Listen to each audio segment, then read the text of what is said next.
David se encontró con Jonatán. Jonatán había reconocido que el ungido era David, que él era el que venía de la tribu de Judá. Y Saúl, que era el papá de Jonatán, que había sido ya desechado por Dios, él estaba ya persiguiendo a David, el ungido, y lo va a perseguir por un espacio de 14 años. ¿Cuántos dije? ¿Cuántos años te persiguió tu suegra? No te quejes. 14 años. A veces te persiguen 3 meses y ya estás que no te aguantas. A este lo persiguieron 14 años y 14 años con todo el aparato del gobierno de la monarquía del rey.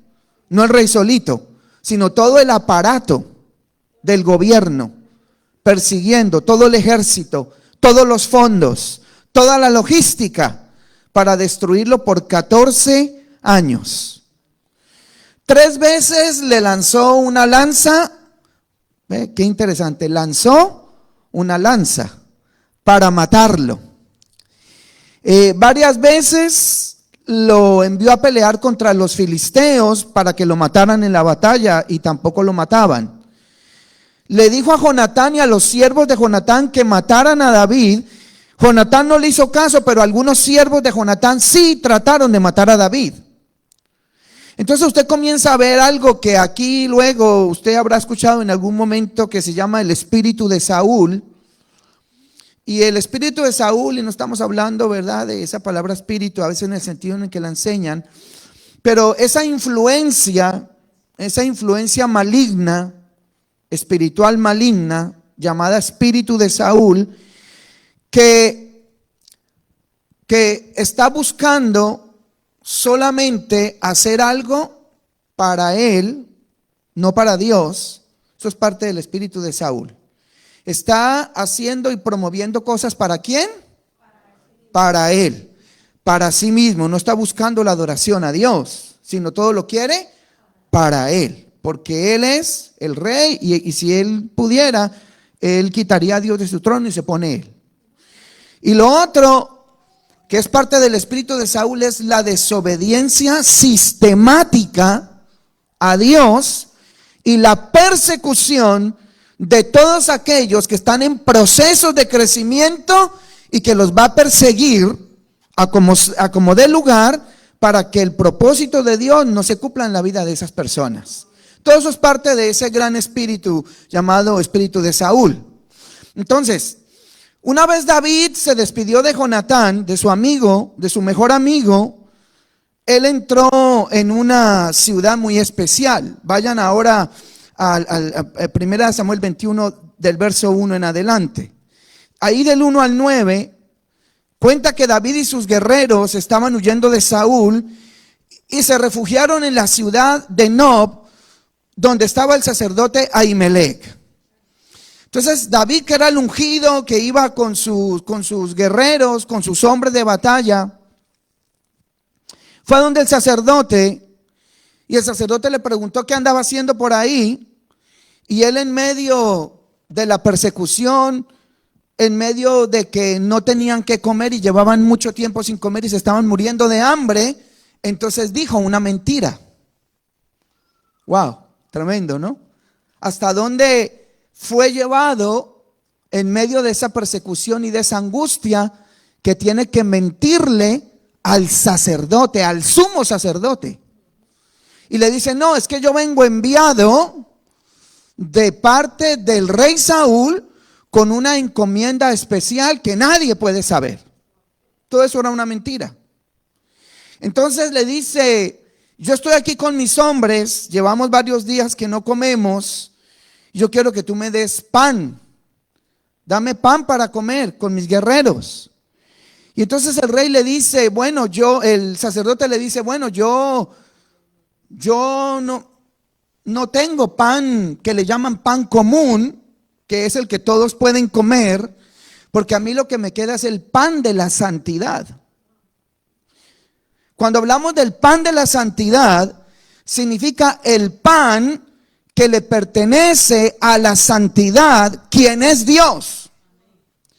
Porque el pan de la santidad eran los 12 panes que representaban las 12 tribus de Israel, que se ponían en 2 hileras o 2 columnas, 6 y 6, crudos, y se ponían allá en la presencia de Dios, y la calor de Dios, la presencia de Dios, los asaba, le hacía el bake, los cocinaba, los dejaba listos para que ellos la siguiente semana tomaran esos panes y se los comieran el sumo sacerdote con su familia, descendientes de la tribu de Aarón, y entonces reemplazaran esos por otros 12 panes, y así hacían todas las semanas.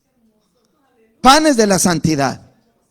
Los panes de la santidad, que le pertenecen a Dios, que habían estado expuestos por una semana de Shabbat a Shabbat hacia el rostro de Dios, y que luego ellos podían consumir como parte de ese alimento y de esa dieta y de esa bendición de que esos panes habían estado en la presencia de Dios. Entonces, cuando le dice a Ahimelech a David eso, Ahimelech se da cuenta de algo. Y es que de todas maneras, aunque había un mandamiento de que ese pan era solo para ellos, por encima de ese mandamiento había uno que decía que si el asunto tiene que ver con vida o muerte, se rompe o se suspende temporalmente un mandamiento para preservar la vida de una persona. Porque Dios no es biocida. Dios no es biocida como Satanás. Dios quiere preservar la vida. ¿Cuántos entienden eso? Dios es provida.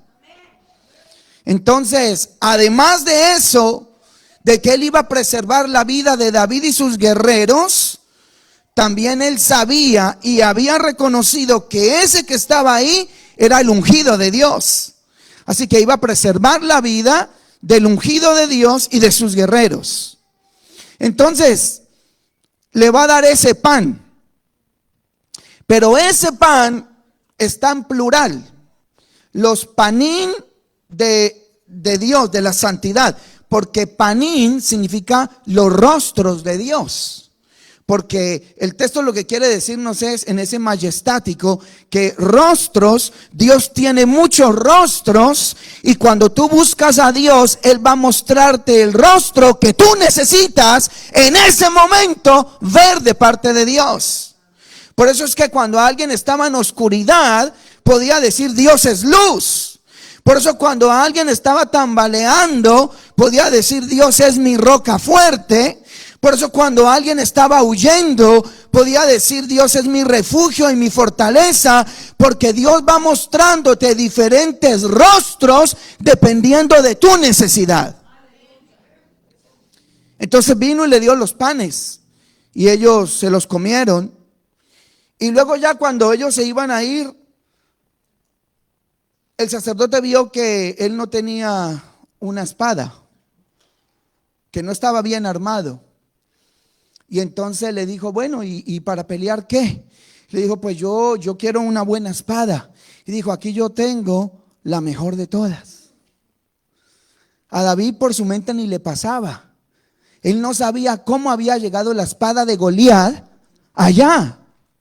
Así que el sacerdote le dice, te voy a dar la espada de Goliat, porque como esa no hay ninguna otra mejor para ti. Y aquí es importante. ¿Por qué era importante que él agarrara la espada de Goliat? A ver, ¿por qué? Porque esa espada representaba que en el momento en que Israel necesitó destruir al gigante y cortarle la cabeza, Dios le dio a David una estrategia para cortarle la cabeza al gigante. Lo voy a repetir porque luego lo van a ver en lo que le voy a predicar. Dios le dio una estrategia. ¿Cuál fue la estrategia? Una honda con 5 piedras lisas del río, y él preparó su estrategia, y con esa estrategia mató al gigante, y con la espada que le quitó le cortó la cabeza, y él ahora iba a tener la mejor espada para ir a la guerra, porque esa espada le recordaba que en el momento más difícil él tuvo una estrategia de parte de Dios para vencer al enemigo. Ahora, escuche bien esto. Pero eso significa entonces que él regresó a pensar en la estrategia que le dio la victoria en aquel momento, y ahora que él estaba en medio de una persecución, él iba a necesitar estrategias de parte de Dios para poder sobrevivir todos estos años a los ataques de Saúl. Y él comenzó a comprender que lo que ya le había funcionado le podía volver a funcionar, porque si algo te funcionó, debes volverlo a hacer, porque te va a volver a funcionar. ¿Qué le funcionó? Que él se puso en las manos de Dios y le dijo: Señor, aquí estoy yo, y yo tengo celo por tu nombre, y estoy cansado de que este filisteo se burle de tu nombre y del pueblo que te sirve. Así que Dios le dio la estrategia, y con esa estrategia venció al gigante. Y cada vez que nosotros pasamos por momentos difíciles, tenemos que pensar: ¿cuál fue la estrategia que Dios nos dio en el pasado que nos funcionó para cortarle la cabeza al gigante? ¿Y por qué no la estamos volviendo a realizar ahora que estamos pasando por una situación difícil nuevamente? Si en aquel momento te funcionó orar y ayunar y leer la Biblia, yo te aseguro que hoy te puede volver a funcionar la misma estrategia. Si en aquel momento te funcionó venir a la iglesia y derramar tu corazón delante de Dios en el altar, y eso te funcionó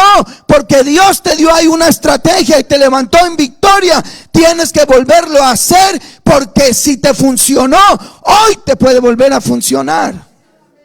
Pero ¿sabe qué es lo que pasa?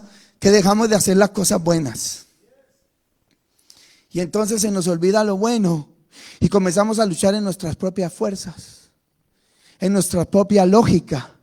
Tratamos de pensar qué hacer para salir, porque fue que mi amigo me dijo, que el vecino opinó, que mi mamá me contó, que mi abuelita le contó, que el amigo, que no sé qué. Y ya tenemos la estrategia para tener la victoria nuevamente en el nombre del Señor. Acuérdese eso, porque al final se lo voy a predicar, si lo voy a unir con otro tema. Entonces, ¿qué pasó acá? Vaya al verso 7.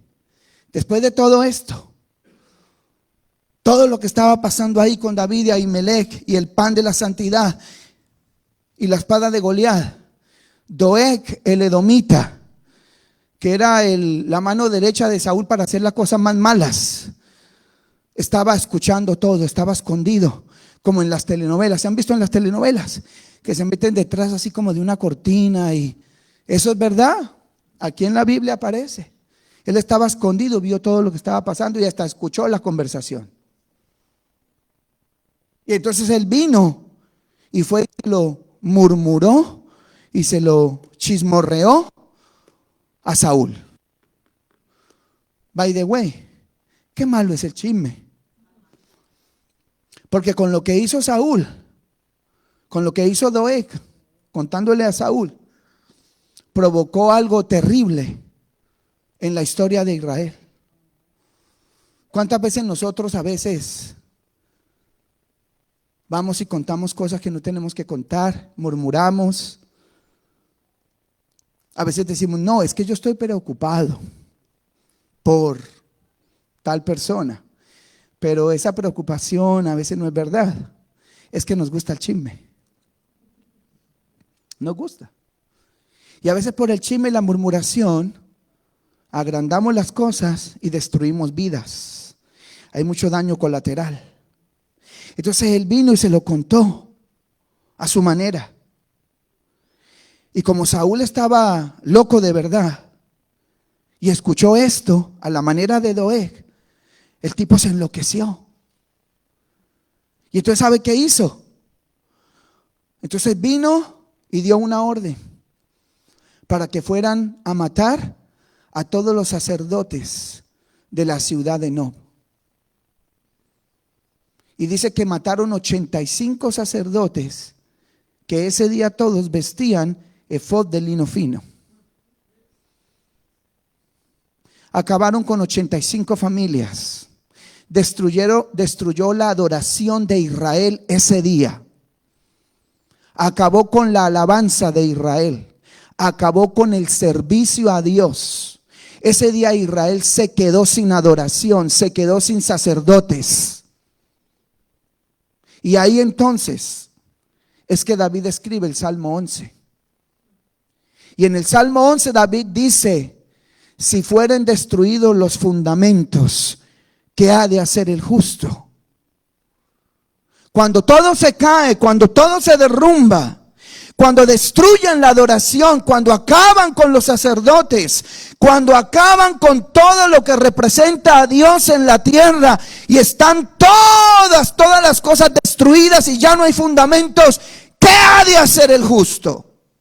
El que todavía cree a Dios, cree en Dios, quiere vivir para Dios, quiere hacer las cosas bien, pero el sistema no le deja, porque hay un loco que es el rey que anda persiguiendo a todos y los está matando en medio de sus locuras. ¿Qué ha de hacer el justo? Y entonces el Salmo 11 desarrolla toda la idea de lo que ha de hacer el justo. Y dice: pero mi Dios está en el cielo y Él ve a los hombres y sus párpados con sus ojos escudriña allá el pensamiento de los seres humanos. Él está sentado en su trono, Él tiene un plan, Él tiene un propósito. Y aunque aparentemente todo se acaba, todavía Dios está sentado en su trono y todavía Dios va a hacer algo grande y poderoso que no nos podemos imaginar cómo lo va a hacer, pero sí lo va a hacer. Porque Dios no va a permitir que todo se acabe. Entonces el espíritu de Saúl siempre se va a levantar contra todos los que le quieren obedecer al Señor y todos los que andan en medio de un proceso de refinamiento con Dios, como le pasó a David. Entonces vaya ahora sí al verso 10 que leímos. Ya le puse en perspectiva. Ahora va a entender bien. Entonces, 1 Samuel 21:10, David se va para la ciudad de Gat, allá donde estaba el rey Aquís, ciudad filistea. Así que pasó de lo malo a lo más malo. De Guatemala se metió en Guatepeor. Se metió a la ciudad más peligrosa, donde él era el most wanted. Porque él les había matado a su campeón que se llamaba Goliat. Y allá él se fue a meter. ¿Y por qué se fue a meter allá? Porque un loco que decía servirle a Dios y que era el rey de Israel, lo persiguió tanto que lo llevó a tomar una decisión tan extrema como meterse en la boca del lobo en la ciudad de Gad, donde estaban aquellos que querían matarlo de verdad. Querían destruirlo en pedacitos. Y entonces, verso 11, los siervos de Aquís le dijeron al rey: ¿no es este David el rey de la tierra? ¿No es este de quien cantaban en las danzas diciendo que Saúl hirió a sus 1000, pero David a sus 10,000? Así que los de Gad comienzan a reconocer a David, porque recuerdan que David le había derrotado a su campeón.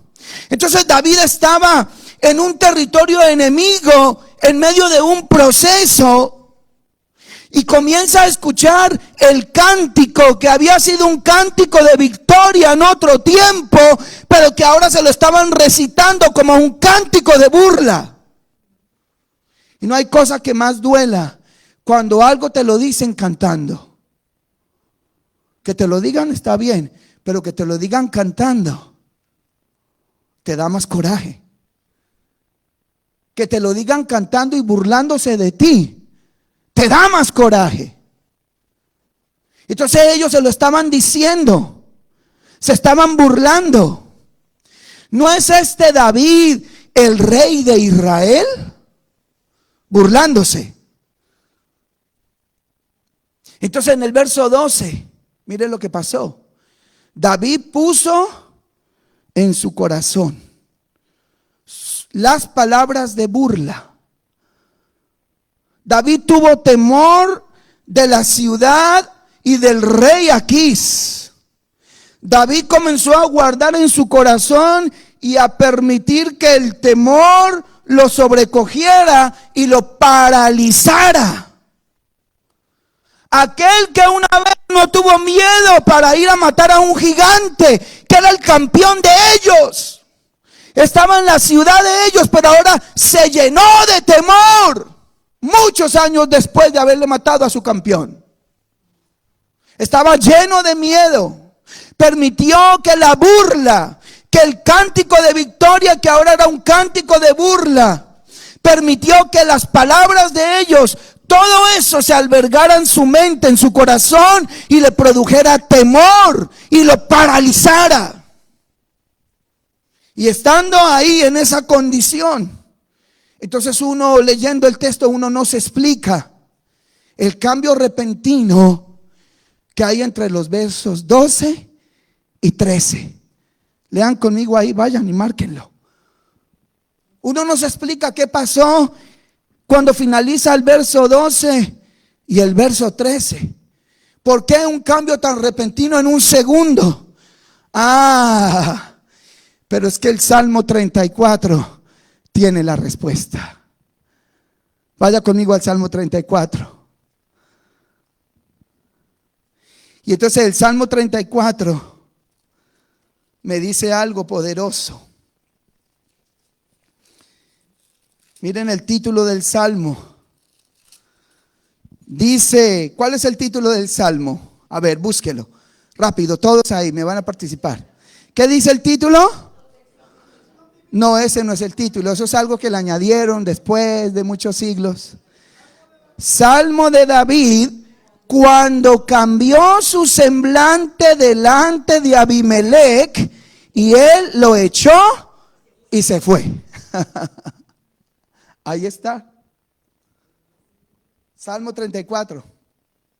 Entonces, está diciendo que, primero que todo, que el rey Aquís es llamado Abimelech, porque esto es el título de los reyes filisteos.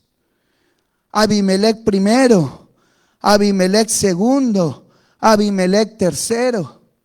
Como el título de los reyes amalecitas, Agag primero, Agag segundo, Agag tercero.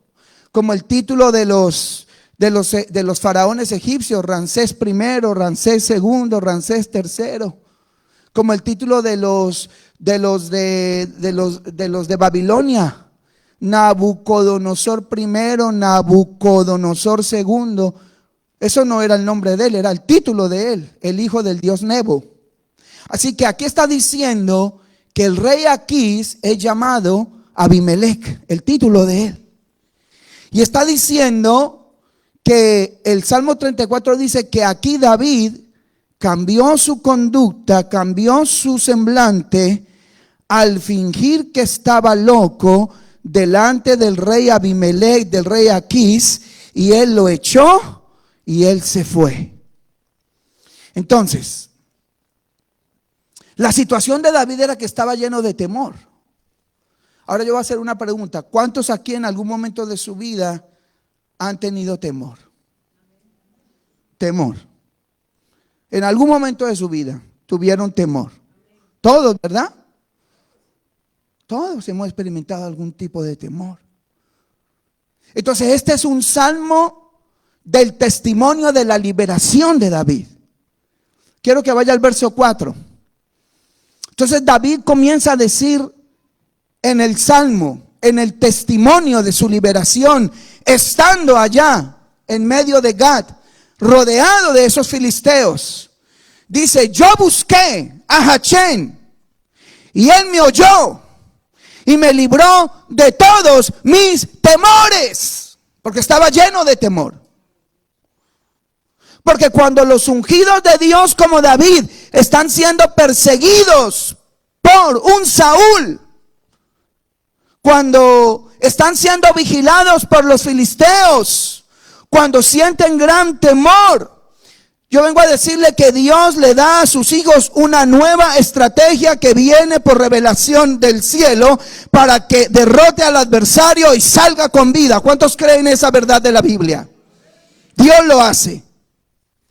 Entonces, primera de Samuel 21:13 dice que David cambió su manera de comportarse, hizo 4 cosas. Él mudó su semblante, él comenzó a escribir en las puertas de la ciudad, él se estaba tambaleando y dejó que saliva corriera por su boca, por su barba.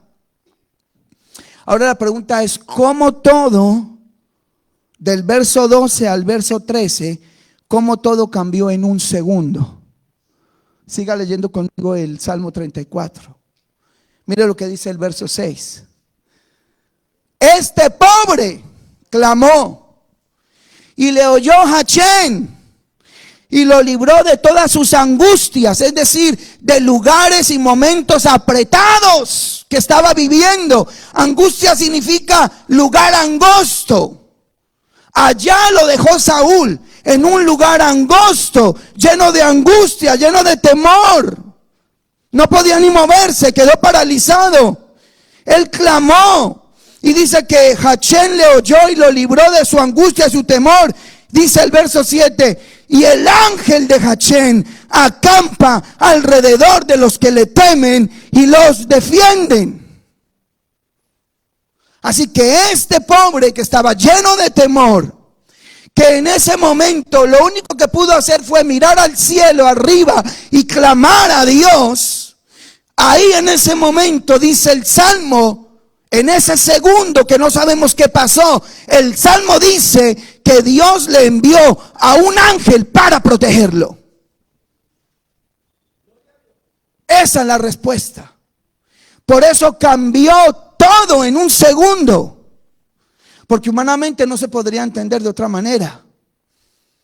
Sus adversarios le habían dicho en burla que él era el rey de todo Israel, le recordaban con canciones.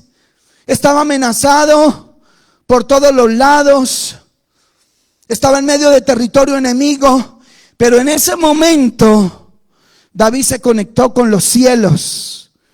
Los cielos y la tierra se unieron en un segundo. Y David, Dios le abrió sus ojos espirituales. Y David vio que el ángel de Dios estaba con él a su lado. Pero los demás no podían ver al ángel que estaba con él. Y eso nos recuerda la historia de Eliseo y Giezi, ¿se acuerdan? Cuando se levantó Eliseo por la mañana, ¿se acuerdan? El siervo, y el siervo se levantó y le hizo el desayunito al profeta, corrió la cortina, y cuando vio a todos los sirios que los estaban rodeando, y fue a llamar al profeta y le dijo: profeta, mire lo que está pasando. Y Eliseo vino, dijo: sírveme desayuno. Pero mira que tranquilo, suave, desayunó, come suave, tranquilo. Desayunaron su pancake, su frutita, sus fresitas, su huevito. ¿Qué más le metemos ahí? Lechecita con guineo, cafecito, chocolate con almojábana, un tamal. Sígale metiendo comida, sígale, que esto se puso bueno. Una lechona. Y después de que comió y todo, le dijo: ven, te voy a enseñar algo. Y abrió allá la puerta y dijo: mira, detrás de todo ese ejército que tú ves, ese ejército que nos rodea, a su vez está rodeado por las huestes celestiales. Y aquí hay miles de ángeles rodeando a estos malotes que vienen a perseguirnos. Así que tranquilo, que aquí no ha pasado nada. Y Dios le abrió los ojos y pudo ver lo que Eliseo ya estaba viendo. Así que aquí pasó lo mismo. David clamó, Dios le envió al ángel, él vio al ángel, nadie podía ver al ángel. Entonces cuando David ve al ángel y ve que nadie lo está viendo, ahí David recibe revelación para cambiar su estrategia y salir con vida. Y yo quiero que se imagine la escena. Imagínese la escena. Todos lo están rodeando. Él está lleno de temor. Él está orando al Dios de Israel en hebreo. Ellos, algunos conocían algo del hebreo, pero no mucho. Sabían que de alguna manera estaría orando a su Dios, que ellos no reconocían como el Dios verdadero. Y de pronto ven que él se pone serio, mira para el lado, ve algo, ellos no saben qué estará pasando. Y entonces ellos comienzan a darse cuenta de que ese tipo está loco, porque ellos no comprenden lo que está pasando. Y David comenzó a ver al ángel. Entonces ahora mire lo que sucedió. Vaya al verso 13. Dice, ahora a primera de Samuel 21:13. Y se fingió loco entre ellos. Se hizo el loco. Se hizo el loco entre ellos. Y cambió su manera de comportarse delante de ellos. Y escribía en las latas o en las bases de las puertas y dejaba correr saliva por su barba. Fingió estar loco. Hoy yo vengo a hablarle de la estrategia de los locos. Primero, cambió su razonamiento. Cambió su manera o su juicio. Cambió su discernimiento ante los ojos de ellos. ¿Sabe qué significa eso? Que lo primero que ocurrió en la vida de David es que él tuvo que cambiar su manera de pensar. Cambiaron sus pensamientos. Porque cuando estás en medio de una crisis, cuando estás en medio de una persecución y estás rodeado y lleno de temor, lo primero que te van a bloquear son porque te quedaste paralizado. Entonces cambió sus pensamientos en relación con el Dios que lo llamó, recordó quién es el Dios que lo llamó, pero cambió sus pensamientos en relación con sus enemigos y en relación con el problema y el temor que tenía en ese momento. Cuando él logra cambiar sus pensamientos, como dice Romanos 12:2, que dice que tenemos que cambiar ser renovados en no acomodar nuestros pensamientos a las estructuras del mundo, sino permitir que Dios renueve nuestros pensamientos para conocer la voluntad de Dios, que siempre va a ser buena, agradable y perfecta. Entonces, cuando cambió los pensamientos, entonces vino el segundo cambio. Y quiero que recuerde que todo el tiempo estaba el ángel ahí asesorándolo. ¿Cambiaste los pensamientos? Sí. Ya sabe que vengo del cielo. Cambia tu manera de pensar. ¿Estás en victoria? ¿A cuántos le han preguntado? ¿Estás en victoria?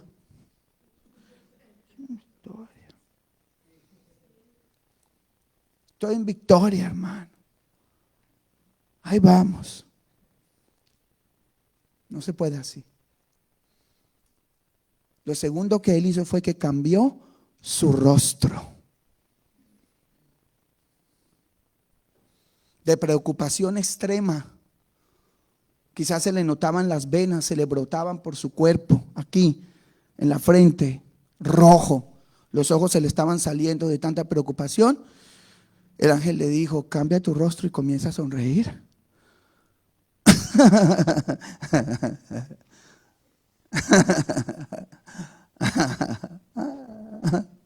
¿Creían que estaba loco, sí o no? Sí, claro. Si ustedes me ven aquí todo el tiempo haciendo este tipo está loco. ¿Qué le dio la pastora? Este tipo está loco. Cambió su rostro, cambió su semblante, comenzó a sonreír. La expresión del rostro cambió.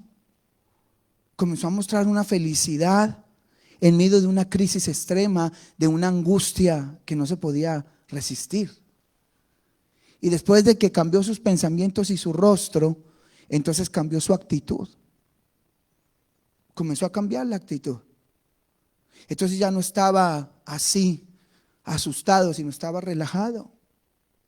Tenía al ángel. Si usted tiene un ángel al lado, ¿usted qué hace? Yo por eso cuando voy a pelear, relax. ¿Quién está ahí? El ángel. Ustedes se ríen, pero es que en una época yo era medio loco, ¿sabe?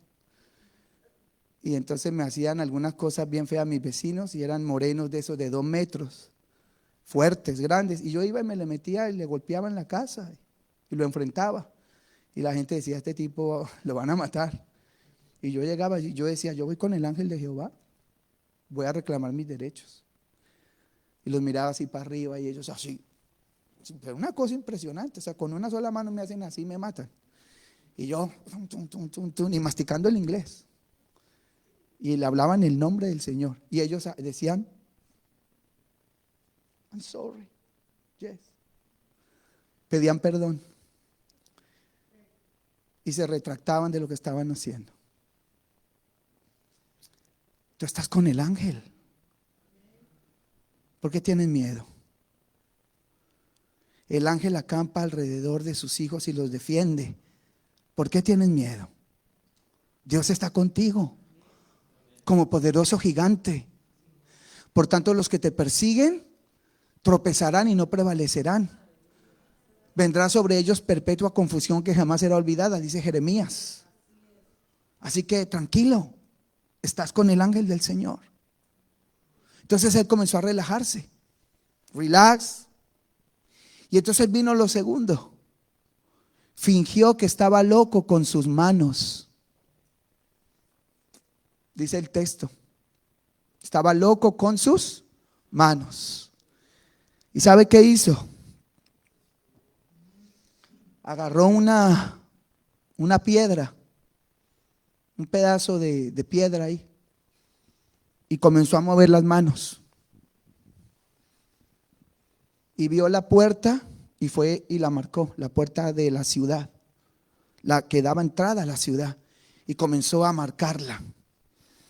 Y luego se fue a la puerta del palacio y fue a otras puertas de casas y comenzó a marcarlas. Fingió que estaba loco con sus manos. Y mientras iba haciendo eso, estaba riendo.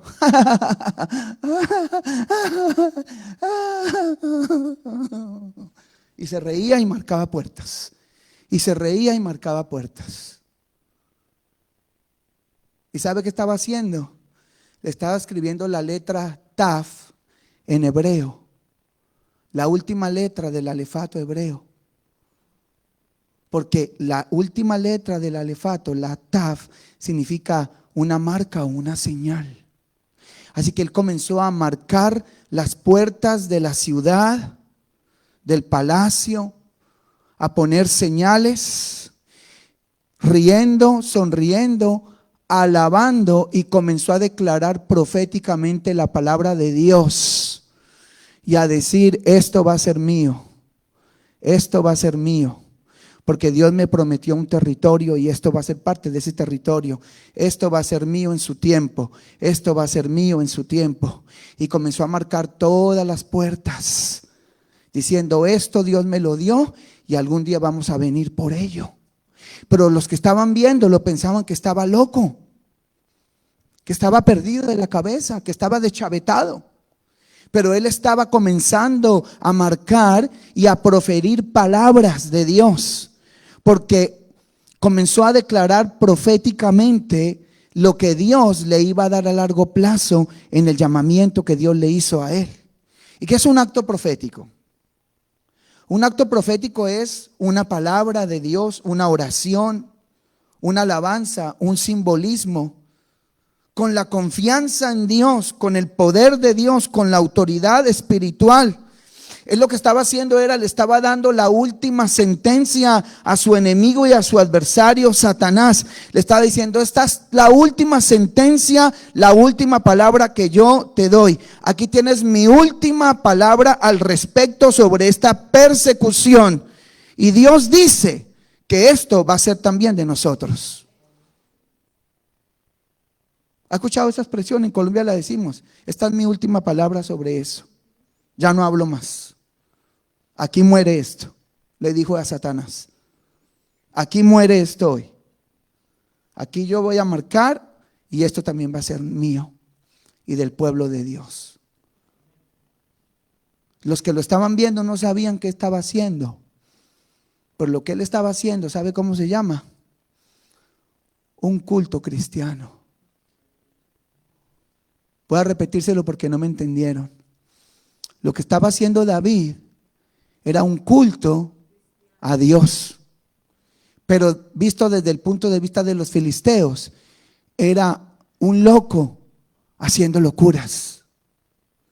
Cuando usted y yo venimos a la iglesia, en medio de crisis y de persecuciones, cuando estamos en el lugar angosto, cuando parece que todas las puertas están cerradas y venimos a la iglesia y buscamos a Dios, que debería ser el primer recurso, pero a veces llegamos a buscarlo como el último recurso, pero lo estamos buscando. Eso que nosotros estamos haciendo, orando, cantando, alabando, profetizando, ungiéndonos con aceite los unos a los otros, orando los unos por los otros, poniéndonos las manos para orar, declarando la palabra de Dios. Eso es un culto que tiene un sentido, que tiene un propósito, que tiene un fin donde Dios va a hacer algo. Pero los que están afuera están viendo un chorro de locos, fanáticos que no saben lo que están haciendo. Por eso se llama la estrategia de los locos, entre comillas. Así que hoy usted aquí no vino a perder el tiempo. Hoy usted vino en medio de la nieve, en medio del frío, pudo haberse quedado durmiendo, pudo haberse ido a otro lugar, pero Dios lo trajo aquí para que escuchara esta palabra y para que hoy venga y rinda su vida delante de Dios en este altar y le diga al Señor: Señor, yo quiero que me des la estrategia que necesito este año para vencer a mi enemigo y darle la última palabra de parte tuya, porque aquí hoy muere esto. Muere ya. Entonces, ¿qué pasó? Pues que David, tercer punto, David se estaba moviendo mientras marcaba las puertas. Estaba ahí profetizando. Estaba danzando. Había dicho su última palabra. Su última palabra es: esto va a ser nuestro. Entonces, 12 años después, a partir del día que él marcó esas puertas, ese territorio fue de David y del pueblo de Dios, porque había sido parte de la promesa que Dios le había dado a Abraham, Isaac y Jacob acerca de la tierra que ellos heredarían. Así que ellos lo veían como un loco con el rostro riendo, marcando las puertas, danzando, porque él se estaba tambaleando. Pero el tambalear no era de loco, el tambalear era de que él estaba danzando para Dios. Por eso estaba danzando. En una ocasión él trajo el arca, ¿se acuerdan? Y entonces, ¿qué dijo su esposa Mical? ¿Qué dijo? Ay, mi esposo que se rebaja y se hace un vil ahí con ese pueblo y se quitó el manto de rey, se quedó en la túnica esa interior. No es que se desnudó, sino se quedó con una túnica interna. Y entonces, por haber criticado a David, que se había quitado el manto para adorar a Dios en túnica, trayendo el arca de su presencia, ese día Dios la dejó estéril. Porque se le salió lo de su papá.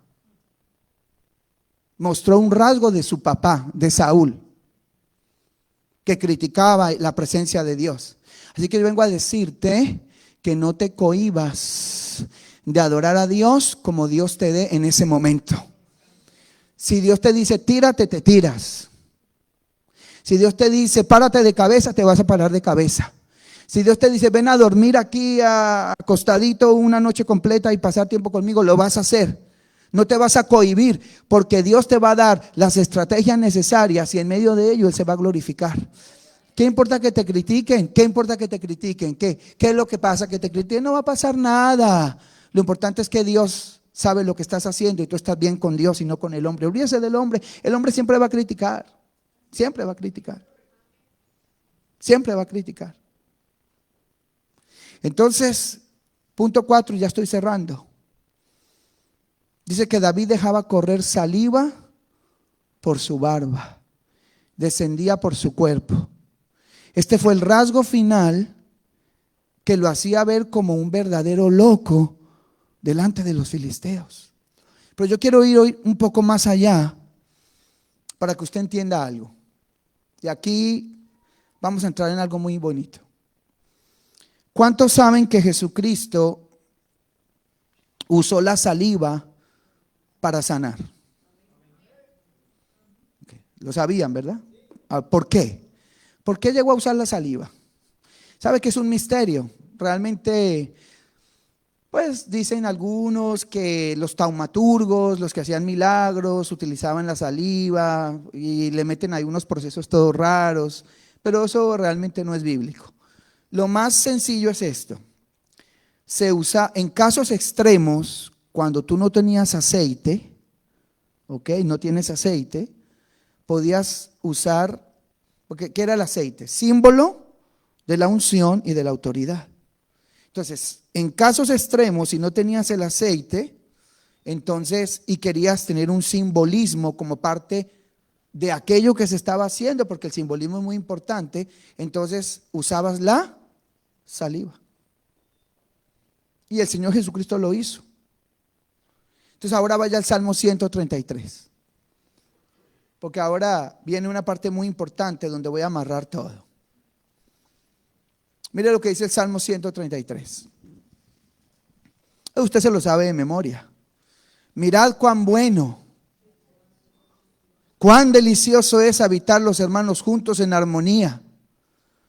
Es como el buen óleo sobre la cabeza, está hablando del aceite, el cual desciende sobre la barba de Aarón y baja hasta el borde de sus vestiduras. Entonces, ¿qué descendía sobre la barba de Aarón hacia abajo? El aceite. Ahora, ¿cuántos saben que David era el ungido y que Samuel le había derramado un cuerno de aceite sobre su cabeza? ¿Cuántos se acuerdan de eso? Bueno, entonces ahora quiero que comprendan algo.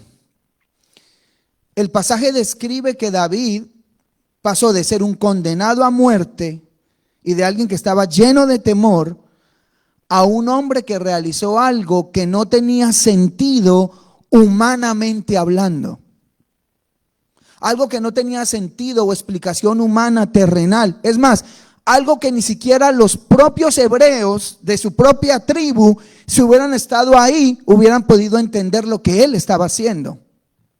Entonces el Salmo 34 revela que él cambió, que algo sucedió en un breve momento y que eso fue obra de Dios, y que en ese breve momento, cuando él clamó a Dios, Dios envió a su ángel para que lo acompañara y lo sacara de aquel lugar.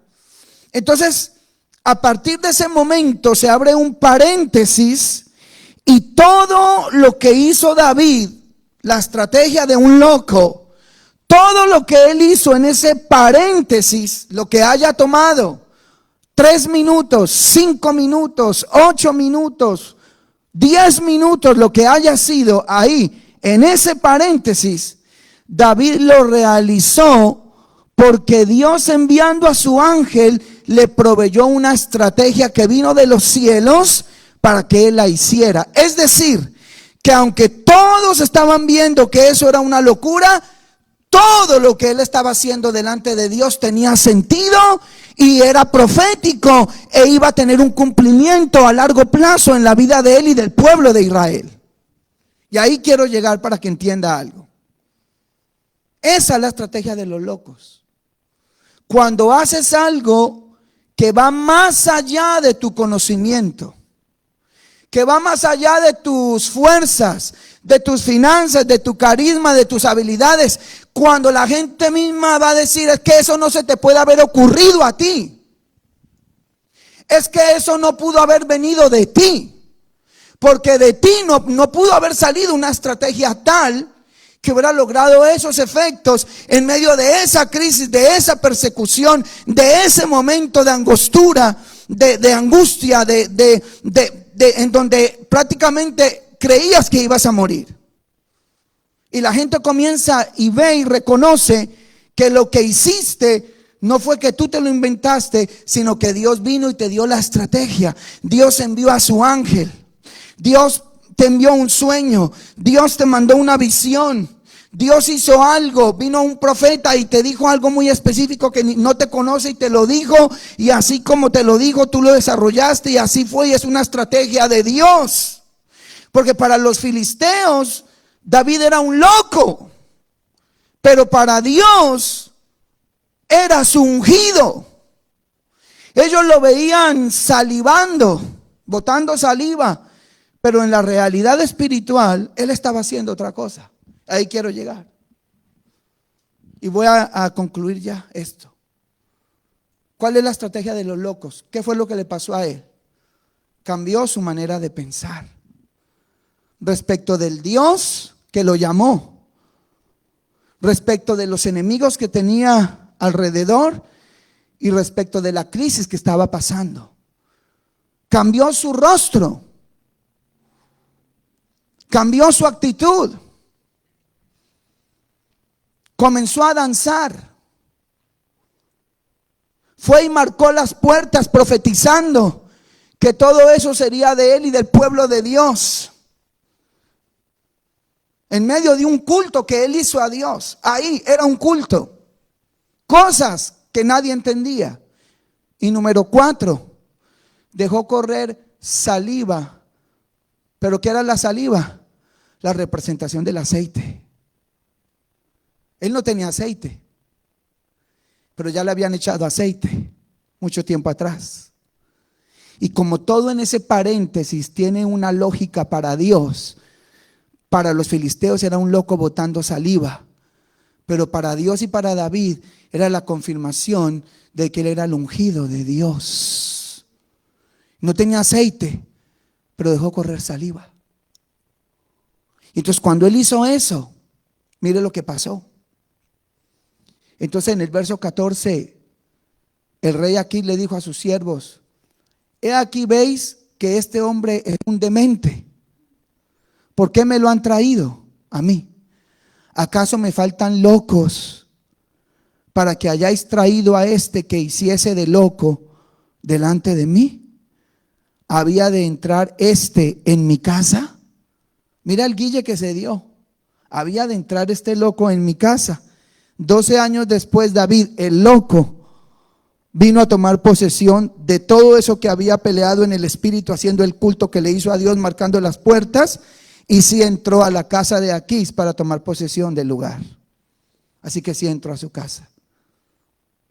Miró las puertas de la ciudad que él había marcado con la palabra Taf, mientras alababa, danzaba junto con el ángel. Ahora yo quiero que Stephanie venga y quiero que cada uno ahí donde está cierre sus ojos y piense en lo siguiente. Trate de conectarse ahorita con Dios, cada uno ahí, y pregúntese: ¿cuál es la estrategia que yo necesito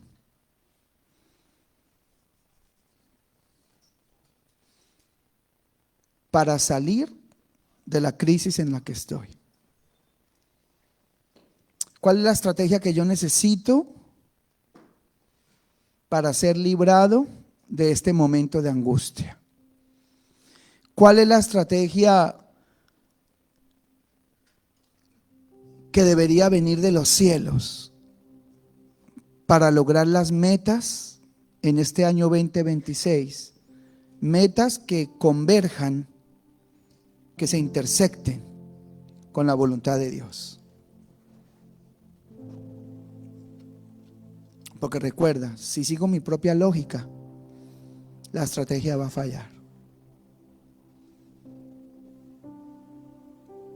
Pero si miro al cielo y le pido a Dios y le digo: Señor, ayúdame. Todo lo que tengo y lo único que tengo y lo mejor que tengo eres tú.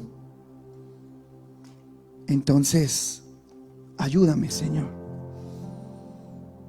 Necesito, Señor, que me toques, que me ilumines, que me reveles, que me muestres, que me guíes. Quizás por un sueño, por una visión, por un profeta, por una predicación, por la misma palabra, por circunstancias, no sé. Pero yo no quiero estar fuera de tu voluntad.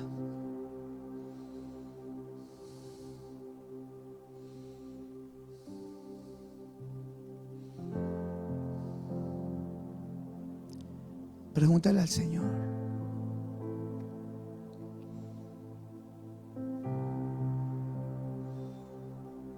Pregúntale ahora. Cada uno ahí.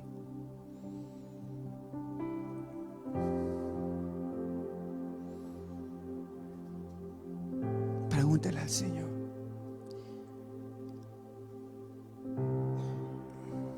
¿A cuánto se nos va la vida dando vueltas sin entrar en su reposo?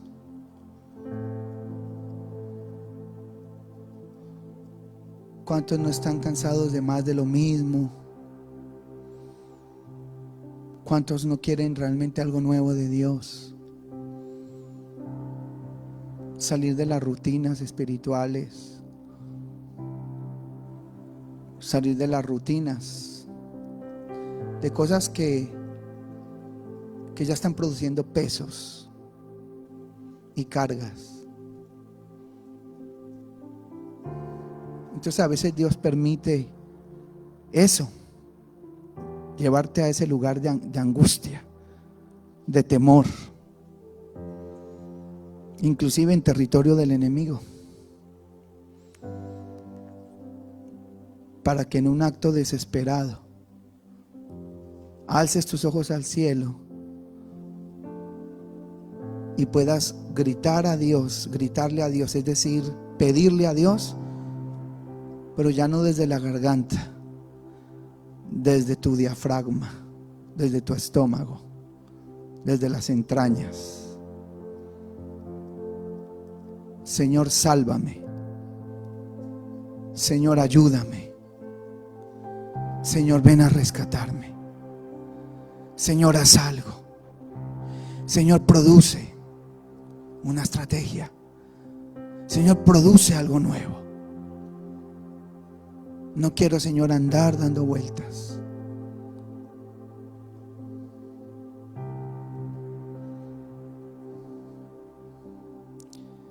Sabe que David a partir de ahí duró 14 años, 13 años más siendo perseguido. Pero él sabía que el ángel de Dios estaba con él. Esa fue la diferencia.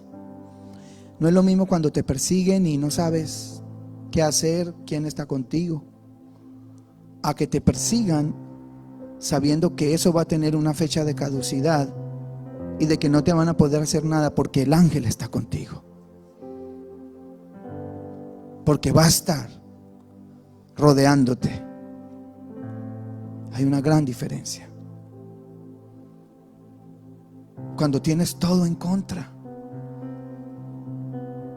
Sabe que hemos llegado a un momento en que nosotros, como hispanos en esta nación, estamos empezando a experimentar un poco lo que es tener todo en contra, el sistema en contra, todo en contra.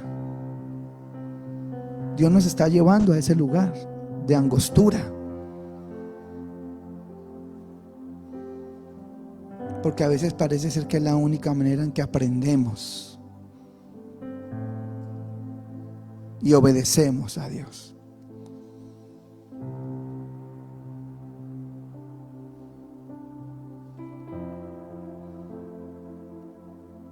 Todavía me queda un tiempito. Voy a hacer un llamado. Si alguien quiere venir aquí a orar conmigo, pedirle a Dios algo, el altar está abierto. Alguien dice: pastor, yo voy a pasar al frente, yo quiero arrodillarme, quiero pedirle a Dios algo, y yo voy a pelear mi bendición hoy, y de aquí yo no salgo con las manos vacías. Yo voy a pelear mi bendición en el Espíritu. Yo no vine a perder el tiempo hoy acá. Yo vine por algo que Dios tiene para mí, y me voy con ese algo de Dios. véngase acá. Y terminamos orándole al Señor.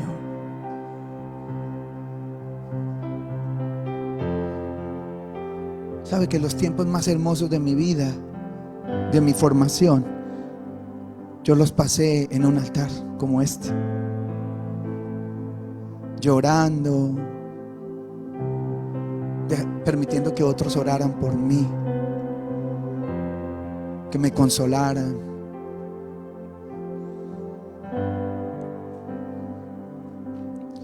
No vamos a dejar, vamos a cantarle, no vamos a parar de amarte.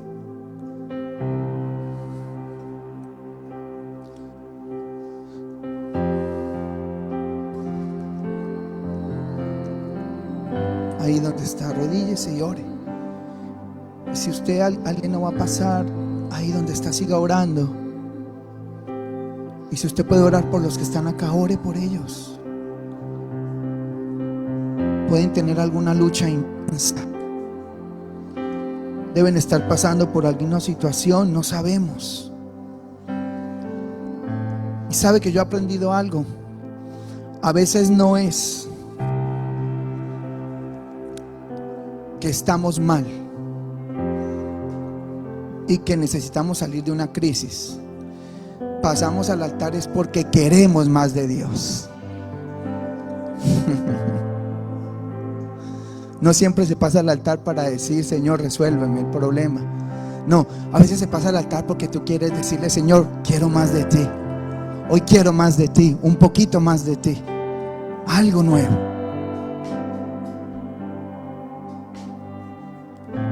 Gracias te damos, Señor. Si me ayuda, Reina, a orar por ellos, mi esposa. Vamos a orar. Y vamos, los que están, pónganse de pie. Y vamos a cantarle al Señor por nuestros hermanos. Vamos a orar y ustedes van a cantar. No vamos a parar de amarte, no vamos a parar de adorarte, no vamos a parar de decirte cuánto te anhelamos. No vamos a parar de amarte, no vamos a parar de adorarte, no vamos a parar de decirte cuánto te anhelamos. No vamos a parar de amarte, no vamos a parar de adorarte, no vamos a parar de decirte cuánto te anhelamos. No vamos a parar de amarte, no vamos a parar de adorarte, no vamos a parar de decirte cuánto te anhelamos. Tú mereces para siempre toda nuestra lealtad.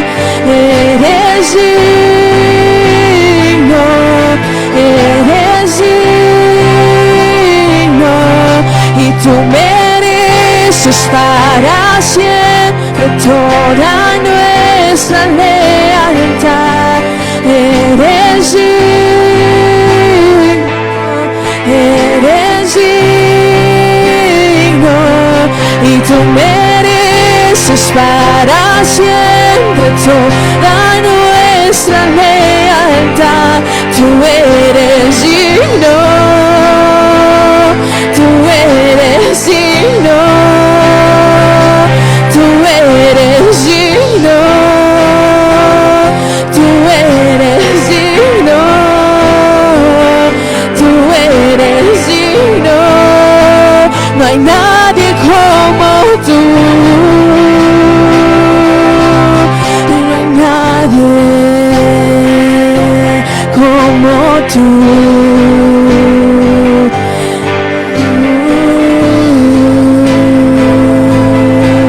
Jesús, y no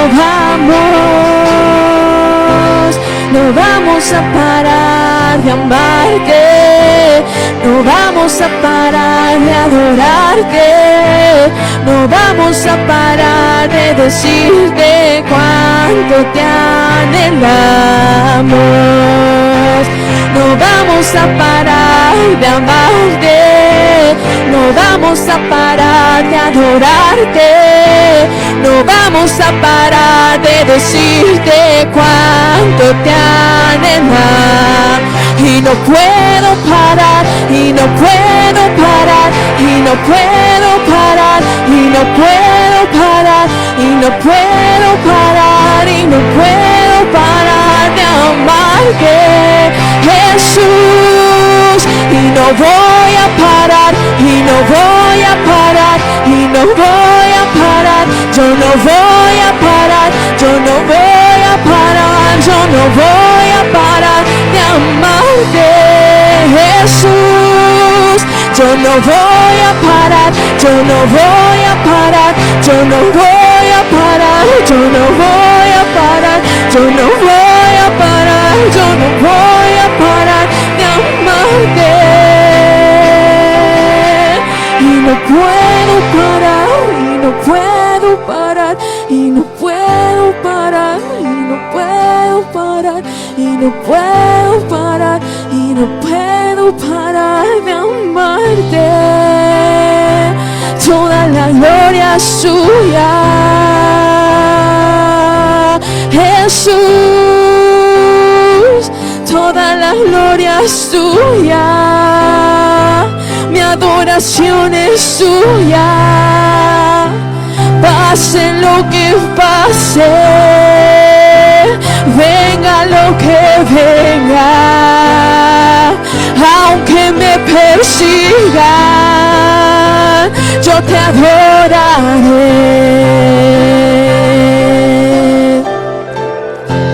No vamos a parar. Gloria a Dios. ¿Sabe por qué David hizo lo que hizo? No lo hizo porque él era muy valiente o porque tenía guerreros que estaban con él.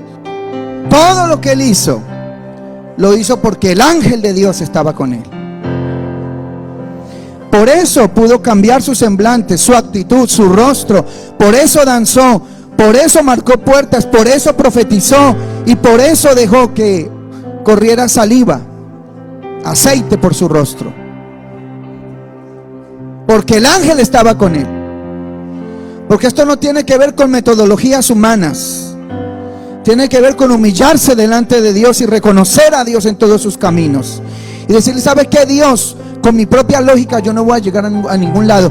Pero si tú me envías a tu ángel y tu ángel me acompaña, entonces ahí yo voy a poder avanzar y voy a hacer cosas para tu gloria, que van a ser grandes y van a tener nombre y eco en los cielos.